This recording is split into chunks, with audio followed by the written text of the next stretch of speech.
खड़ा रहे। फिर त्रिपरीत्य प्रणम्याशु चेलिनी भक्ति रंजिता, 3 परिक्रमा लगा करके तत्काल प्रणाम करके भक्ति से रंजित चेलिनी रानी ने ससंवेगादि सम्यक्त्वा वस्त्राभरण भूषिता, वो संवेगादिक से सहित थी और सम्यक्त्व से सहित थी। रानी सम्यक दृष्टि थी और धर्म फल पर प्रीति रखने वाली थी और वृषाभरण भूषिता, धर्म रूपी आभूषण से भूषित थी। यानी रानी चेलना जो थी वो अणुव्रतों को भी धारण की हुई थी। तो उत्क्षिप्य स्वभुजाभ्याम च, उसने अपनी दोनों भुजाओं से अर्थात अपने दोनों हाथों से जो मुनि कंठात भुजंगम, मुनि के कंठ से उस सर्प को अपने दोनों हाथों से रानी ने ऐसे उठा के फेंक दिए और खंड पुंज विधानेन दूरी चक्रे प्रपीलिका, उसने खांड के पुंजों को डाल डाल करके, खांड जो होती है उसके पुंज बना बना करके चींटियों को दूर हटाया। और फिर क्या किया? प्रक्षाल्य मुनि सदगात्रम निर्मलम कोष्णवारणम, उनने मुनि के पवित्र शरीर को कोष्णवारण मतलब गुनगुने पानी से प्रक्षाल्य धोकर निर्मल किया, साफ किया। और सुश्री खंडेर विलिप्याशु तत्तापा हतये सिका, और उस रानी ने उत्तम श्रीखंड यानी चंदन के टुकड़ों के लेप से उस पर विलेपन किया और तुरंत किया। गर्म पानी से धोने के बाद तुरंत उसने मुनिराज के शरीर पर चंदन के खंडों के लेप से उपलेपन किया, विलेपन किया। क्यों किया? तत्ताप हते, क्योंकि जो चींटियों के अंदर एक फॉर्मिक एसिड होता है, वो एसिड अगर एक जगह काट लेती है वो, तो बहुत देर तक के बाधा पहुंच जाता है। तो यहाँ 3 दिन तक काटी थी, पूरा शरीर सूजा हुआ था और कई जगह से क्षत विक्षत था शरीर। तो रानी चेलना ने इस प्रकार से उनकी बाधा को दूर किया। आशु तत्ताप हते, मतलब तत्काल उनका जो ताप है वो हत हो जाए, नष्ट हो जाए, इसलिए उसने चंदन का लेप लगाया। ततः समर्च्य तत्पादमाक्षेपम सुविधो यते, और फिर तत्पादम, उसके बाद उसने उनके चरणों को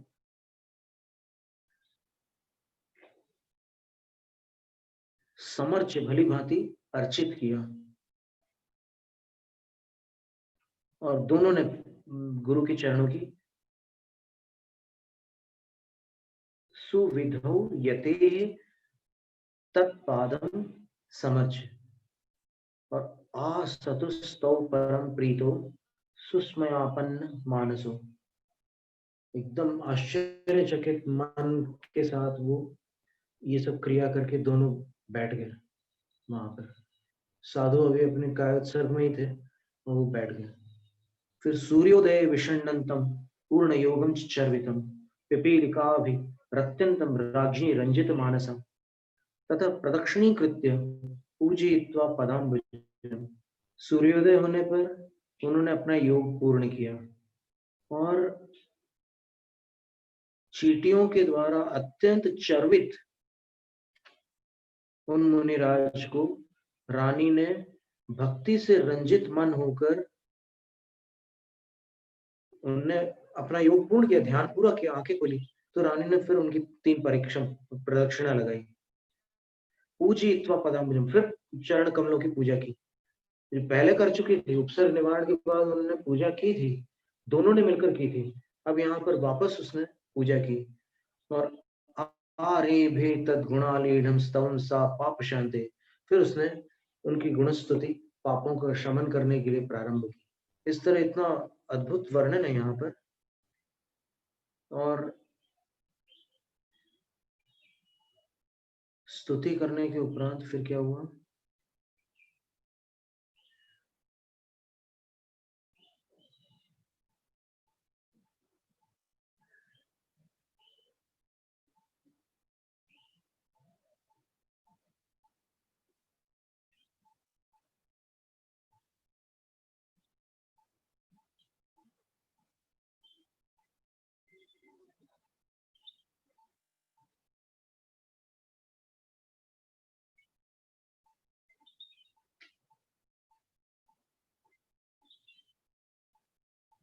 सेति संस्तुत्य सद्भक्त्या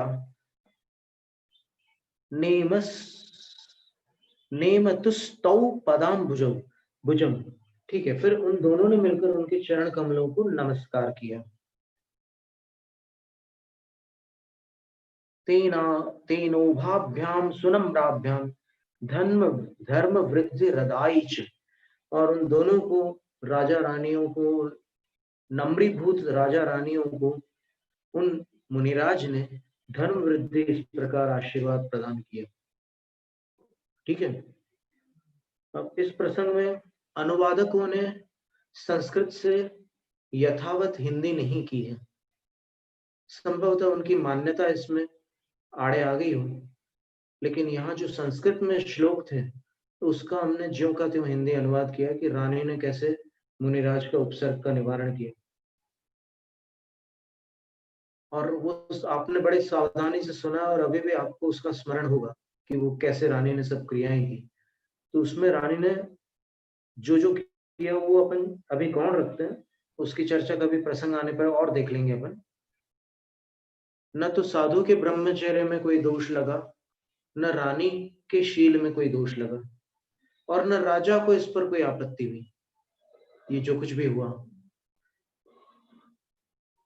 अब अनुवादकों ने उसमें से या तो कुछ पंक्तियां लुप्त कर दी है या फिर यथावत अनुवाद नहीं किया है। इसको हमने अनेक प्रतियों से पढ़ा है। मुमुक्षु मंडलों के यहाँ से प्रति निकली है, वहां भी अनुवाद संस्कृत के अनुकूल नहीं है। फिर ये यहाँ से निकले है, स्वर्ण महोत्सव के जो पीडीएफ प्रकाशित हुए थे, 50 ग्रंथ निकले थे, तो वहां भी अनुवाद आप आचार्य श्री से संस्कृत की हिंदी करवा लो और यहाँ उनकी किताबों में जो छपी हुई हिंदी है उसको पढ़ लो और तुलना करके खुद देख लो। जो संस्कृत थी उसकी हिंदी में आपके सामने रखी। अब देखिए आशीर्वाद के बाद क्या हुआ। शुभचंद्र आचार्य ये यद्यपि भट्टारक थे और सकल कीर्ति आचार्य की परंपरा के थे, पर उस काल के नग्न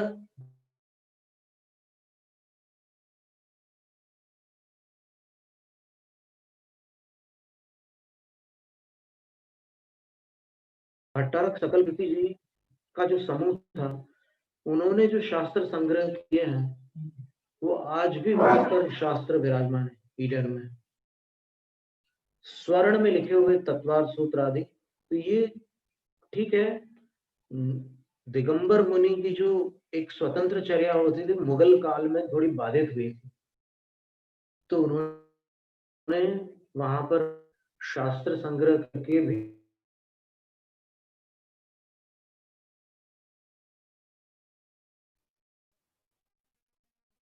उनके लिखे हुए शास्त्रों में, सकल कीर्ति आचार्य महाराज के शास्त्रों में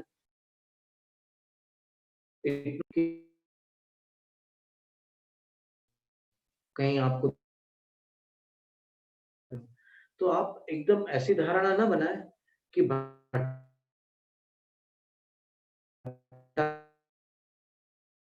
सारे के सारे सितारे, ये सब कल्पना अपनी तरफ से किसी के विषय में निरूप से करना अनुचित है।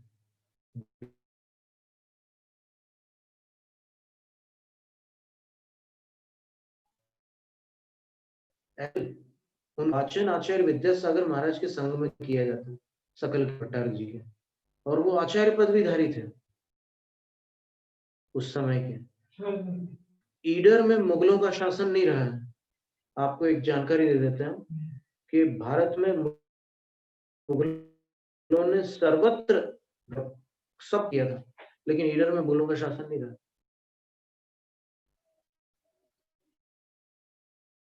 तो ईडर भी मंदिरों को तोड़ा है?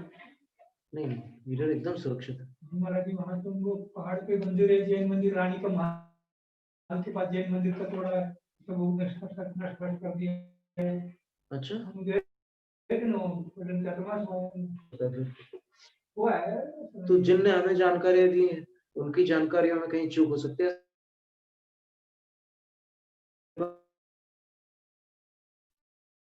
स्खलन भी होता है। तो खैर चलो ठीक, जो ग्रंथ संग्रह किया है वो अद्भुत है और दर्शनीय। ईडर जाने पर वो दर्शन तो करना ही है। पार्श्वनाथ भगवान का जिनालय है, वहां पर जो शास्त्र भंडार है वो देखने योग्य है। तो उन्हीं की परिपाटी के ये शुभचंद्र भट्टारक जी थे और ये ऐसे विद्वान थे।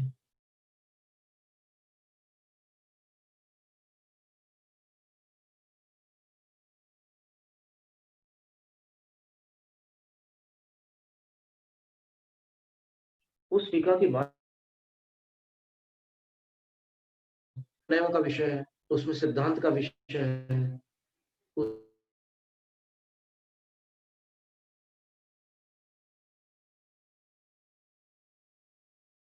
गुरु है आचार्य शुभचंद्र भट्टारक। तो अपन उनके उनके विषय में कोई अन्यथा कल्पना न करते हुए उनके इन और ये सब जो है, इसको अपन जब तक अधूरा ज्ञान है तब तक इसका मर्म स्पष्टतः नहीं समझ पाते। अपन पूर्वाग्रह के कारण भी अपन इन बातों को स्वीकार नहीं कर पाते।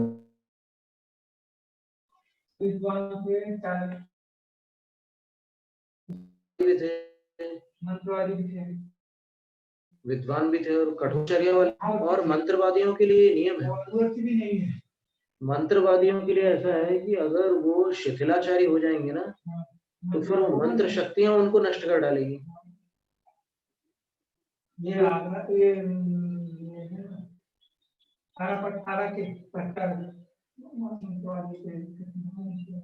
साक्षात उन्होंने हटकर तो बैठ गए पंचम काल में, तो भी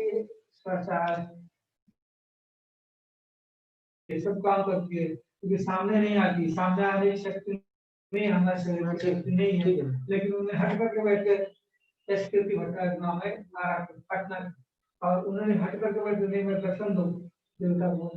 ठीक है, बहुत ज्यादा किया तो उन्होंने दर्शन किया, थोड़ा सा धार्मिकारी तो पढ़ नीचे, वो बीमार हो गए, 6 महीने खत्म हो गए।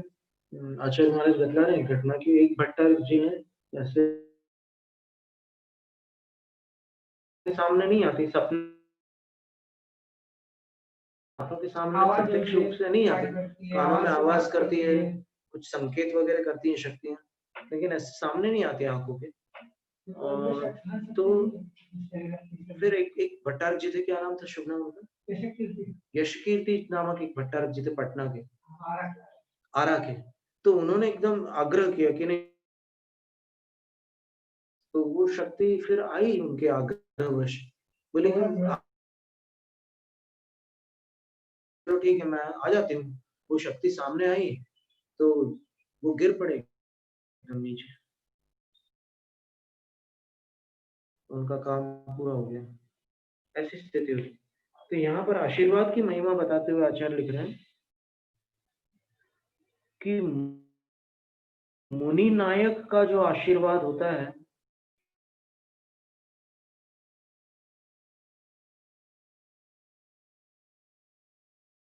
को परिवर्तित पद को प्रदान करने वाला होता है और संपूर्ण सुखों को उत्पन्न करने वाला होता है। तो जो धर्म वृद्धि नामक आशीर्वाद आचार्य महाराज ने दिया था, उस एक आशीर्वाद ने श्रेणिक राजा जो कि मिथ्या दृष्टि जीव था, उसको कालांतर में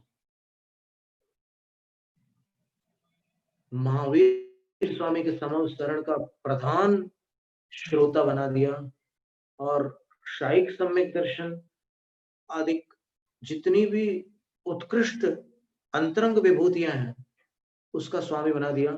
और यहां तक कह रहे हैं कि उस एक आशीर्वाद में, वो प्रथम आशीर्वाद था, श्रेणिक राजा के जीवन में निर्ग्रंथ मुनि का प्रथम आशीर्वाद वही था। उपसर्ग के उपरांत राजा को कानों पर विश्वास नहीं हुआ, आंखों पर विश्वास नहीं हुआ कि मैंने उपसर्ग उत्पन्न किया, पर ये कैसे संभव है कि मुझे और रानी दोनों को आशीर्वाद एक समान दे रहे हैं, ये संभव ही नहीं है। और यदि ये सत्य है तो फिर एक राजा होने के कारण इन पर उपसर्ग न्यून कोई दंड नहीं दे सकता। ये तो मानव नहीं है, ये तो देव पुरुष है। और चूंकि मैं ही राजा हूं और मैं ही अपराधी हूं, तो मुझे इसी क्षण अपना मस्तक छेद कर इनके चरणों पर रख देना चाहिए। तब राजा ने जब ये विचार किया तो मुनिराज बोले कि राजन, अन्य प्रायश्चित भी है। तो राजा ने ऐसे रानी की ओर देखा कि मैं कुछ सोच रहा था, इनने कैसे जान लिया। तो रानी कहती है कि आपको आश्चर्य हो रहा है कि इनने कैसे जान लिया। आप अपने भावांतर पूछ करके देखो, ये सब कुछ जान ले।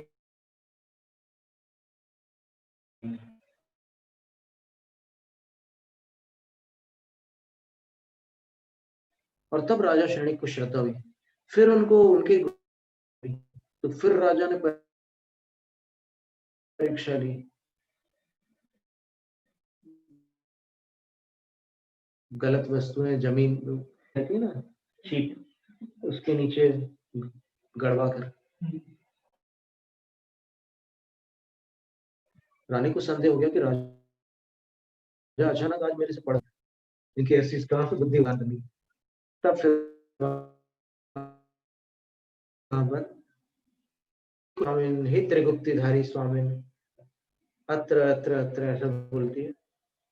तो आते नहीं, 3 साधु चले जाते हैं वहां से, ऐसे 2-2 उंगलियां दिखाकर चले जाते हैं। फिर चौथे साधु आ जाते हैं और चौके में आकर के लौट जाते हैं। फिर आगे वो कथा चलती है, बड़ी सुंदर कथा है। तो इसमें एक खास बात हो गई कि गुरु के आशीर्वाद में एक मुनि विरोधी को भावी तीर्थंकर बना दी। कितना बड़ी बात है आशीर्वाद। तो आशीर्वाद को साधारण नहीं समझना।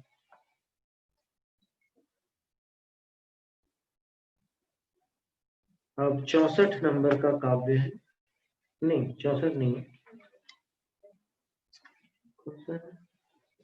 हाँ 69 क्रमांक काव्य है, दूसरे अधिकार में।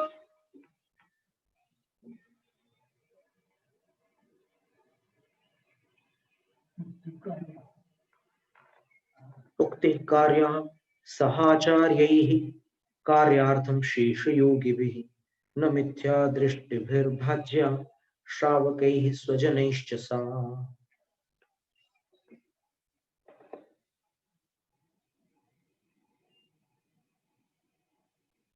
बातचीत करनी हो तो आचार्य ही सह उक्ति कार्य, आचार्यों के साथ करनी। कोई भी तत्व चर्चा या धर्म चर्चा करनी हो तो आचार्यों के साथ की जाए। और कार्यार्थम शेष योगी भी, फिर संघ के जो शेष योगी हैं अर्थात संघस्थ साधु हैं, उनके साथ कार्यार्थम प्रयोजनवश वार्तालाप करें। न मिथ्या दृष्टि में, मिथ्या दृष्टियों के साथ बातचीत में करें। साधुओं के लिए कथन है, मिथ्या दृष्टियों से बातचीत न करें, वार्तालाप न करें। और श्रावकैः स्वजनैश्च सा उक्ति ही भाज्या, श्रावकों के साथ और स्वजनों के साथ, स्वजन यानी अपने जो पूर्व के कुटुंबी जन आदि हैं उनके साथ। अनुवाद में भले ही उस बात को उन्होंने बदल दिया है, श्रावक तथा संगस्थ अन्य लोगों के साथ। अब ये संगस्थ अन्य लोग कौन हो सकते हैं? जब ऊपर कह ही दिया शेष योगी भी, तो शेष योगी में आ गए ना, संघ वाले सारे योगी यानी साधु। इसमें देखिए लालाराम शास्त्री जी क्या कहना है।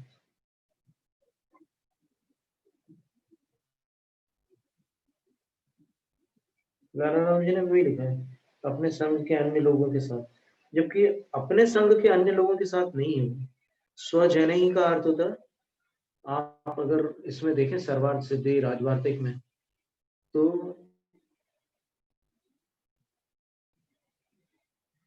पुलाक मुनियों की तो बात आप छोड़ दीजिए, वहां पर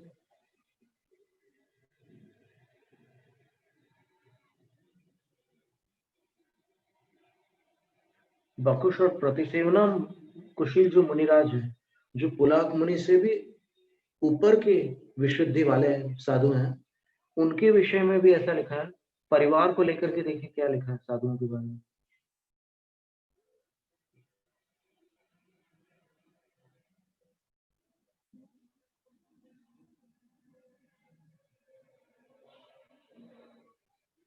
तत्वार्थ वार्तिक,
देखिए इसमें ये लिखा है कि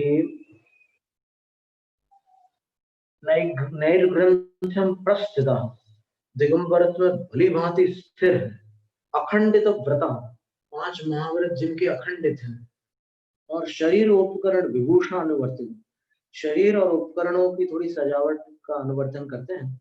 रिद्धि यशस कामना, रिद्धियों की और यश की कामना रखते हैं, कि भावलिंगी मुनि, और 7 गौरव आश्रिता, साता का उदय होने पर उनको थोड़ा सा अंदर गुदगुदी हो जाती है, और अविविक्त परिवार, नहीं छूटा है परिवार जिनका, ऐसे होते हैं बकुश में।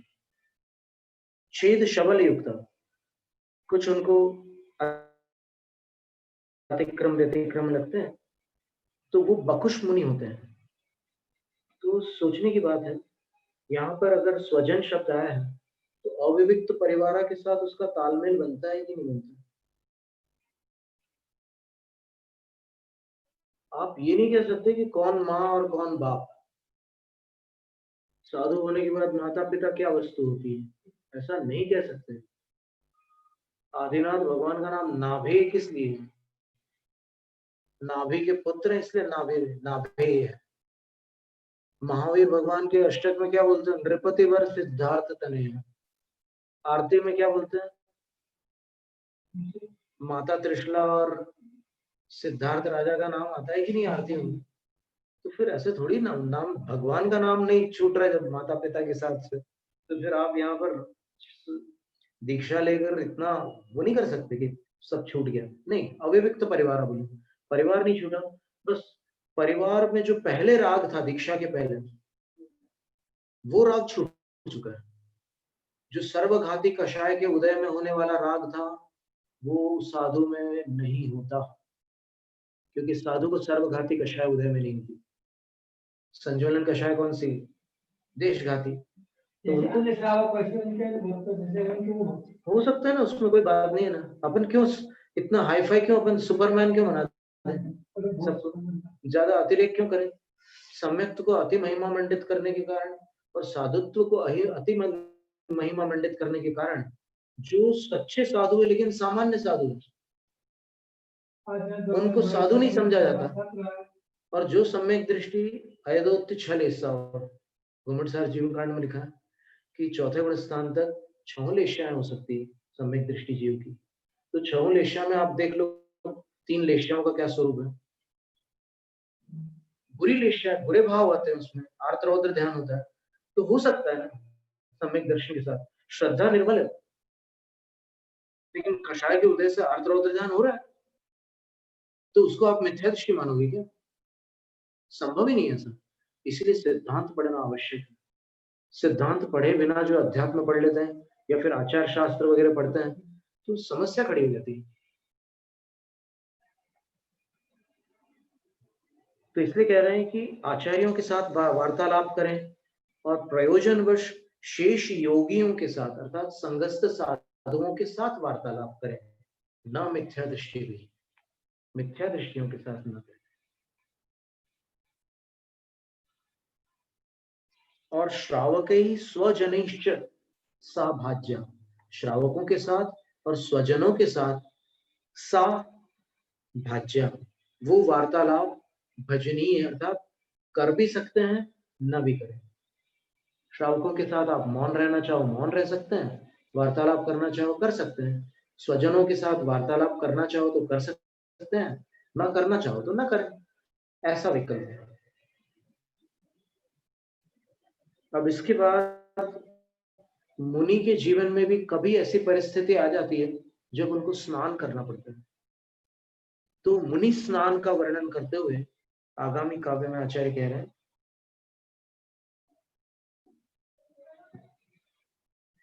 स्पृष्टे कपालि चांडाल पुष्पवत्यादिके सति जपेदुपोषितो मंत्रम प्रागुत्प्लुत्याशु दंडवत्। कपाली यानी जो कपाल आदि जो खोपड़ियां वगैरह होते हैं श्मशान में, उनको उपकरण बना करके तांत्रिक विद्याओं की सिद्धि करते हैं, उनको कापालिक कहते हैं। वो अगर आकर दिगंबर मुनि के पैर छू लें अथवा और किसी प्रकार से स्पर्श हो जाए उनका, और चांडाल अगर आप स्पर्श कर लें साधु का, चांडाल मृत्यु दंड देने वाला होता है और श्मशान में मुर्दों वगैरह का भी वो दाह संस्कार या जो भी करता है, उसका स्पर्श हो जाने पर और पुष्पवती नारी का स्पर्श हो जाने पर अर्थात मंदिर न जाने वाले समय में अगर कोई नारी का स्पर्श हो जाए साधु को, ऐसे संयोग बन जाए कर्म की वजह से, और आदि शब्द से फिर अस्थि अमे इत्यादि कुछ ऐसी गंदी वस्तुएं होती है, मलिन पदार्थ होते हैं, उन पर पैर पड़ जाए या वो छू जाए अपने को,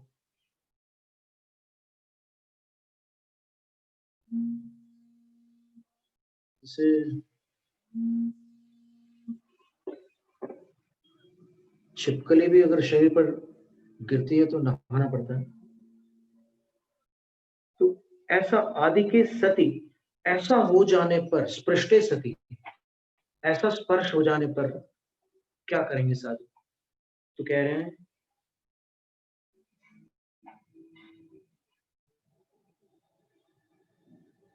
उपोषित,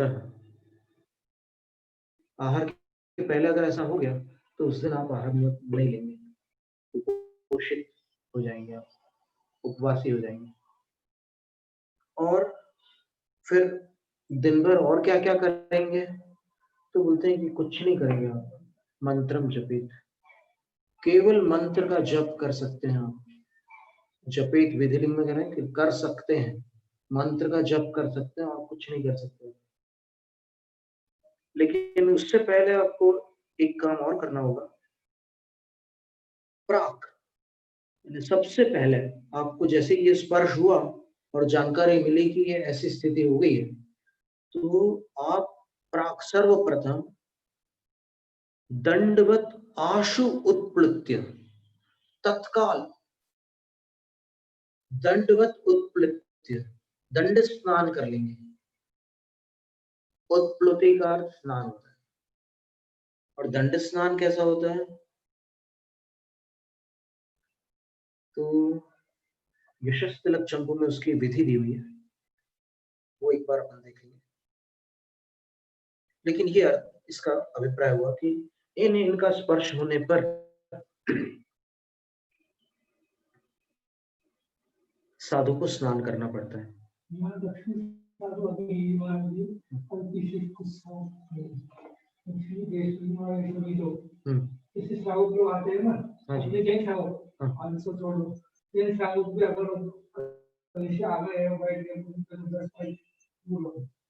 आहार के समय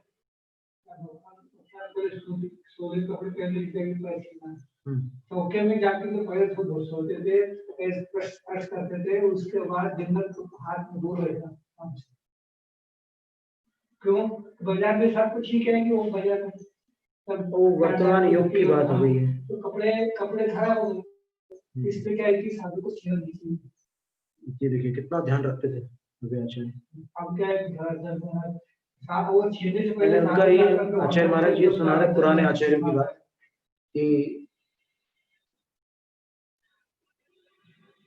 60 के शतक के पहले दीक्षा हुई थी। अभी भी मैं सच बात है, करना भी 60 के दशक की, क्योंकि सन 67 वाले मस्तक अभिषेक में यहाँ विराजमान थे आचार्य महाराज, और उनकी संलेखना सन 87 में हुई थी, 20 साल बाद। उस समय एक श्रद्धांजलि सभा ललितपुर में आयोजित की गई थी। तो वो सबको अपने पैर नहीं छूने देते थे।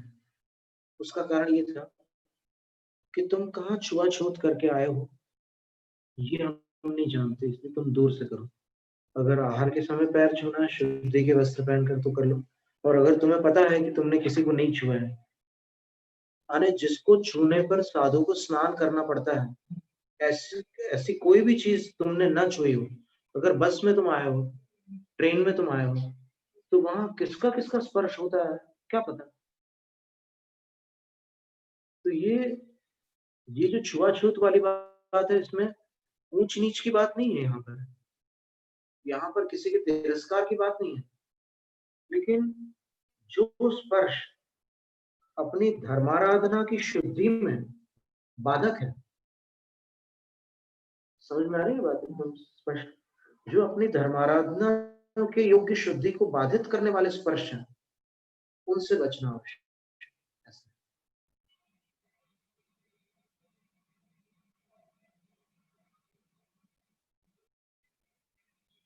तो इसमें इसको दंड स्नान कहते हैं। अब यहाँ देखिए दंड स्नान की परिभाषा क्या है।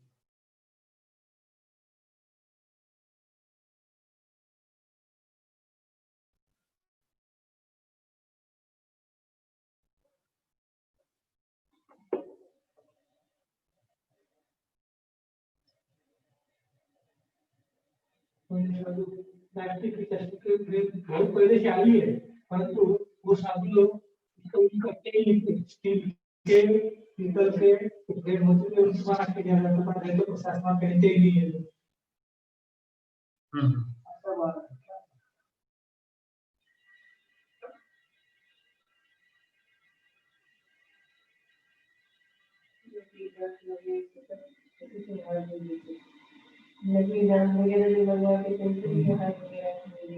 खुद ही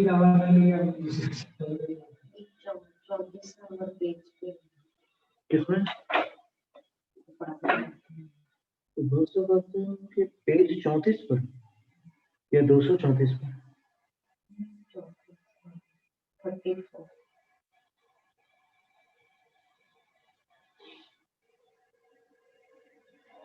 विद्वान हो तो क्या कार्यक्रम में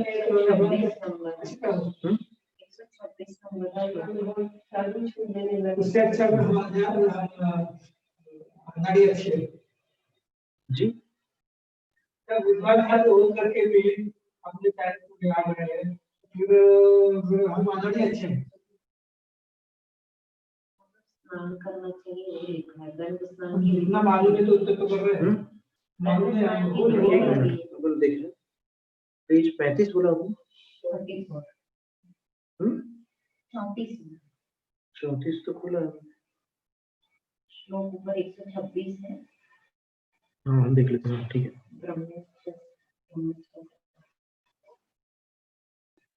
इसके पहले कोई प्रश्न होगा?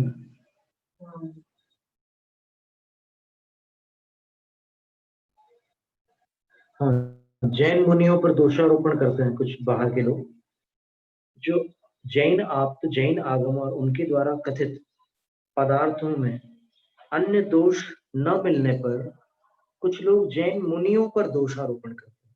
वे कहते हैं कि जैन लोग स्नान नहीं करते, जैन साधु स्नान नहीं करते, जैन साधु मुख शुद्धि नहीं करते, जैन साधु नग्न रहते हैं, जैन साधु खड़े खड़े भोजन करते हैं। इनका समाधान करते हैं। ब्रह्मचर्योपपन्नानां मध्यात्माचार चेतसां मुनीनां स्नानमप्राप्तं दोषे तस्य विधिर्मतः। ब्रह्मचर्य से संपन्न और अध्यात्म में लीन रहने वाला है मन जिनका, उन मुनियों के लिए स्नान का कोई प्रसंग ही नहीं है, अर्थात उनको स्नान की आवश्यकता नहीं है। किंतु दोष, अगर जैन मुनि को कोई दोष लगता है तो अस्य विधिर्मतः, इस स्नान की विधि मान्य की गई है। जैन परंपरा में दिगंबर साधु के स्नान की विधि मान्य की गई है। कैसे? कौन सा दोष? तो स्पर्श दोष की बात कर रहे हैं। संगी कापालिका त्रेयी चांडाल शबराब्दिभिः आप्लुत्य दंडवत् सम्यक जपेन मंत्रमुपोषितः।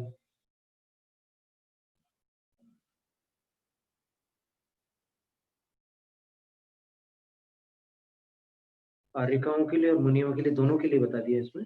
सबसे पहले तो अभी मुनियों वाला श्लोक हमने पढ़ा था, तो बोले कि कापालिक, यानी वही कपाल से जो तांत्रिक विद्याओं को सिद्ध करने वाले जो होते हैं, उनका संग हो जाए, अपने शरीर के साथ उनके शरीर का स्पर्श हो जाए। फिर आत्रेयी, आत्रेयी निकलेगा कि अत्रेयी निकलेगा? आरती निकलना था ना। तो उस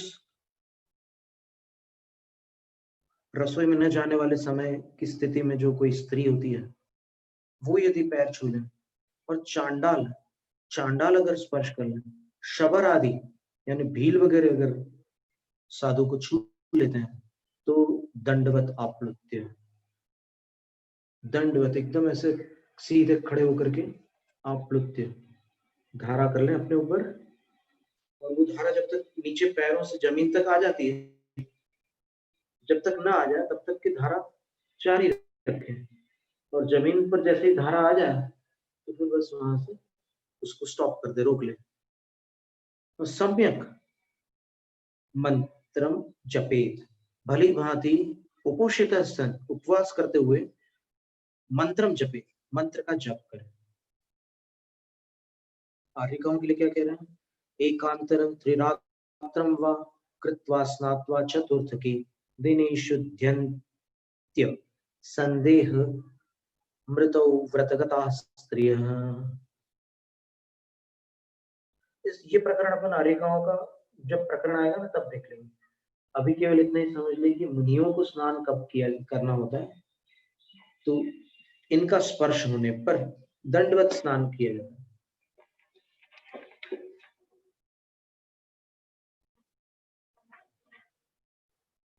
तो आज अपन ने 70 श्लोक तक के स्वाध्याय किया। अभी फिर जैनम जयतु शासन अथा